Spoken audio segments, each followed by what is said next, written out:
Hello, I'm Nathaniel, and today we will now be doing A-level mathematics. Today we will now go through a review of chapters 3, 4, and 5. So here we have this very interesting question about a cord going around a pulley and a pin. So, how are we going to solve this? Well, this is basically a test of our circular measure and trigonometry skills, so let's probably pop this in. So, cos POA is 513, POA is 1.17. Keep in mind that your marks will be deducted if you use degrees because, as I said, radians are infinitely superior to degrees. And besides, the Cambridge advocates them. I agree with Cambridge, personally. Okay.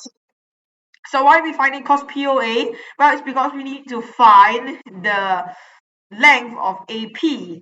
Well, it turns out that we can use the reflex. AOB equals to 2 pi minus 2 times 2 cos POA.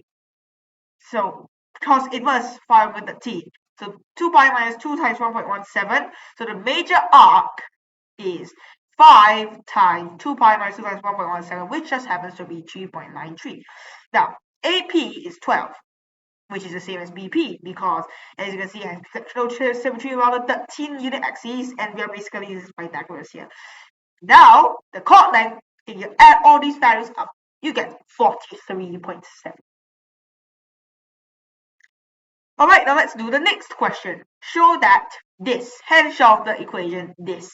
Well, more trigonometry. Guess what? We better use our identity. So we have the question here. Now the trick is to add both fractions, the way a school child would add fractions, and then simplify the top to get 2 tangent theta and use the two identities to get sine squared. Now then use tangent is sine over cos to get 2 sine theta over cos theta sine squared theta is 2 sine theta cos theta. Great. Well done. So hence solve this equation. So basically, we now have 2 sine theta cos theta equals to tan theta is sine theta over cos theta, and then you put a fraction over a fraction, the fraction will immediately get turned over. Basic. So you basically take the sine over from both sides, and then you divide both sides by 6, and then you multiply both sides by cos. To get cos squared is 1 over 3, and cos theta equals to plus minus the square root of 3 over 3.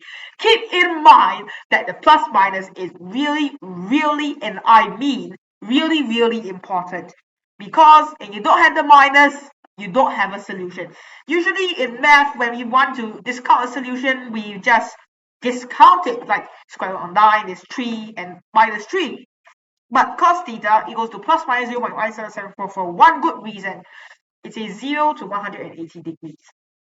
So if you do the cosine inverse or arc cosine or whatever your calculator says, it's 54.7 degrees or 125.3 degrees. Thank you and see you in my next A-level mathematics video.